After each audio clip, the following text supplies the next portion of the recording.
So here's a story you probably have not seen yet on cable news, and when you understand what it means, it explains everything about where American power stands in the global economy. Volkswagen just started pouring concrete in Canada for what will become one of the largest battery factories in the world. $7 billion, 350 acres, production capacity for 1 million electric vehicles per year.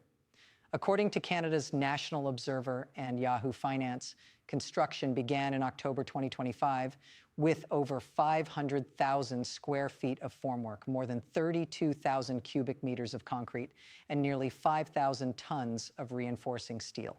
Now, you might ask, okay, that is one single factory, that is one investment. Why does that actually matter? Here is why it matters.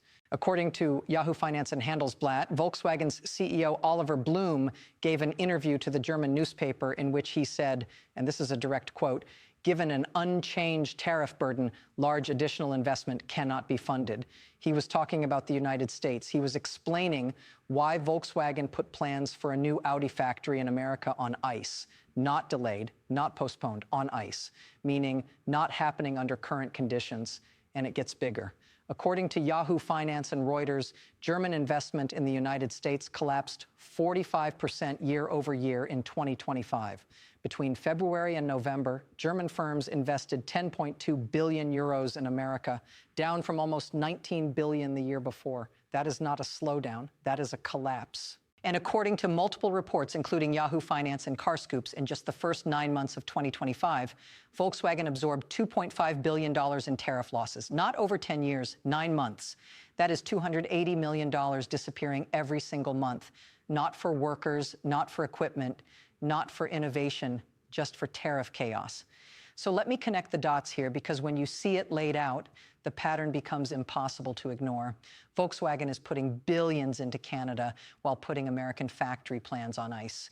German investment in the United States dropped by nearly half, and American manufacturing employment, according to the Center for American Progress and multiple Bureau of Labor Statistics analyses, lost 58,000 jobs from April to September 2025.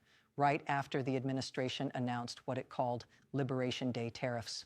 Newsweek, CBS News, and the financial analysis site JMCO all confirmed manufacturing job losses for 5 consecutive months.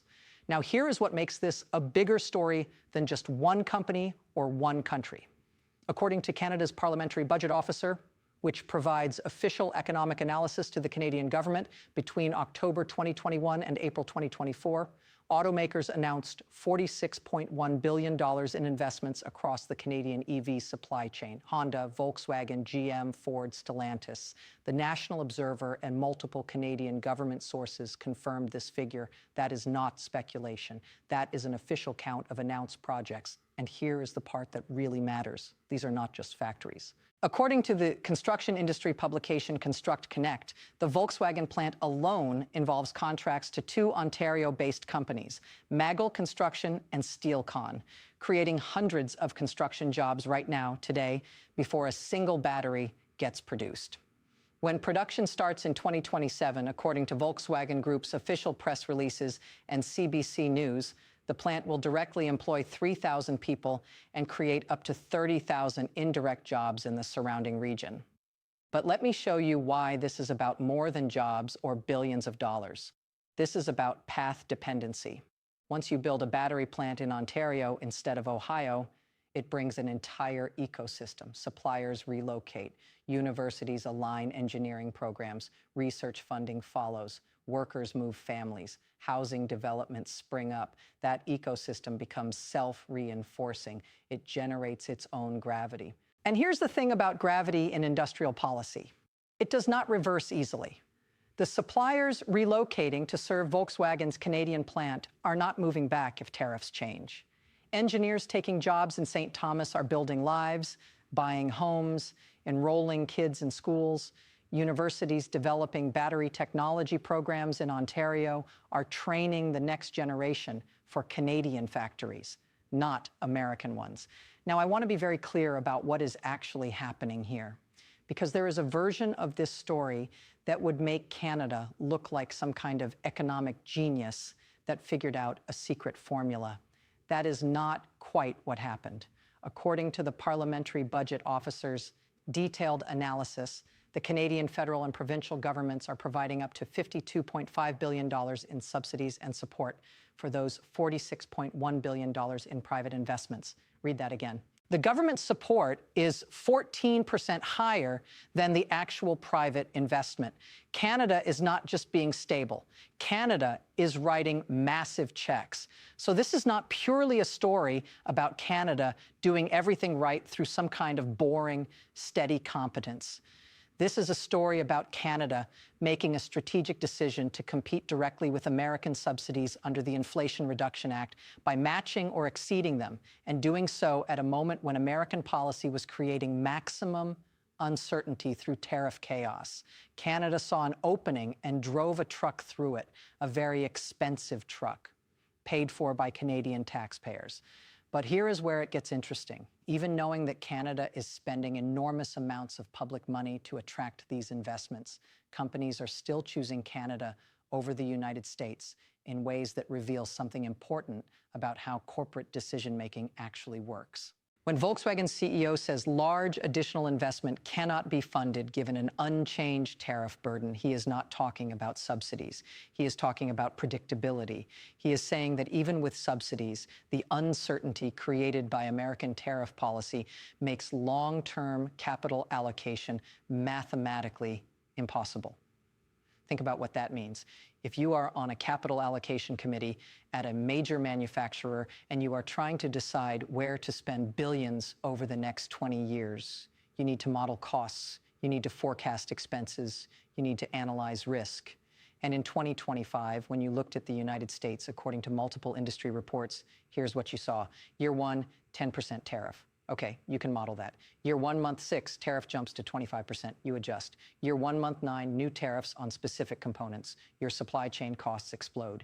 Year 2, tariffs partially reduced for some countries, but not others, giving your competitors different cost structures. And then the administration threatens to exit trade agreements entirely. This is what economists call unknowable costs. And unknowable costs make 20-year investments impossible to justify to shareholders, to boards, to anyone who has to sign off on spending billions of dollars. So what do? You shift investment to places where you can actually model the costs. You go where the rules do not change every 6 months. And this is where we need to talk about what has actually happened to American manufacturing employment, because the numbers tell a story that contradicts everything the tariff policy was supposed to accomplish. According to the Center for American Progress, which analyzed Bureau of Labor Statistics data, 58,000 manufacturing jobs were lost from April to September 2025. Newsweek confirmed that manufacturing shed 6,000 jobs in September alone, marking the 5th consecutive month of employment declines. CBS News reported that for all of 2025, manufacturing employment sank by a total of 33,000 jobs as of October.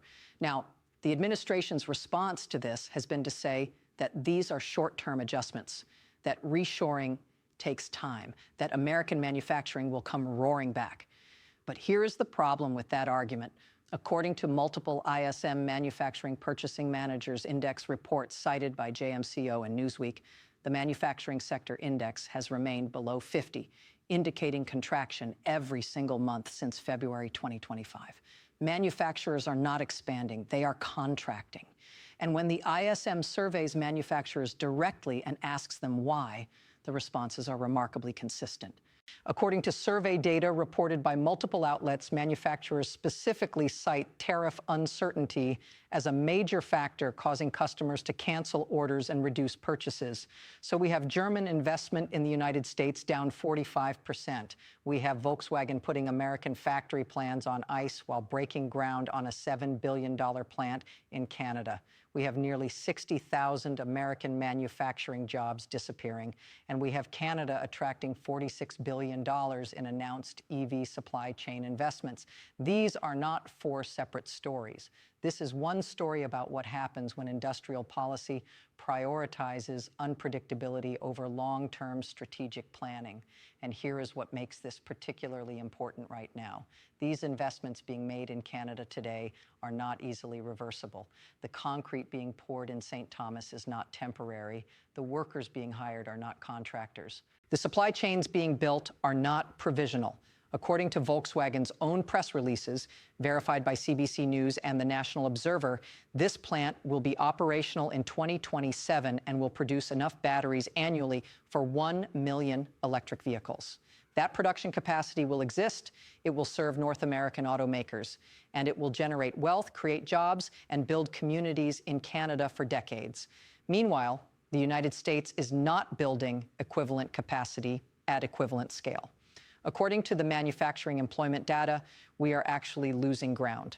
And the longer this continues, the more permanent it becomes, because industrial ecosystems, once established, do not relocate easily. The knowledge, the skills, the supply relationships, the institutional expertise, all of that builds up over years and becomes embedded in place. Now, there is a counter-argument. Some will say Canada is only winning these investments because they offer massive subsidies American taxpayers should not match. And there is truth to that. The $52.5 billion in Canadian government support is real money. Whether these investments will generate sufficient returns to justify the subsidies is a legitimate debate in Canada now. But the United States has subsidies too. The Inflation Reduction Act includes massive incentives for EV and battery manufacturing. The difference is not subsidies. The difference is predictability. Canada offers subsidies within a stable regulatory environment.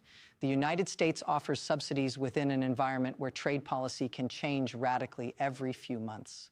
And that distinction matters more than the dollar amounts, because corporate decision makers are not just asking, what will it cost to build here? They are asking, can I actually forecast my costs for the next 20 years? And in 2025, according to CEO statements and investment decisions, the answer for the United States is increasingly no. So here is where this leaves us. Volkswagen is building one of the world's largest battery plants in Canada. German investment in America collapsed by almost half. American manufacturing employment is declining month after month. Canada attracted $46 billion in EV supply chain commitments. And the tariffs that were supposed to bring manufacturing back have coincided with the loss of nearly 60,000 manufacturing jobs and flight of billions in foreign investment to Canada. These are not predictions. This is what has already happened. The concrete is being poured in St. Thomas now. The jobs are being lost in American manufacturing now. The investment decisions are being made now. And every month this continues. Every factory built in Canada instead of America, every supply chain established north of the border makes the situation harder to reverse, because you do not get a second chance to be the stable option. Markets move, capital flows, supply chains establish themselves, and once they do, they stay. Volkswagen is not going to finish building a $7 billion factory in Canada and then abandon it because American trade policy stabilizes. The investment is made, the decision is final, and the consequences will last for generations.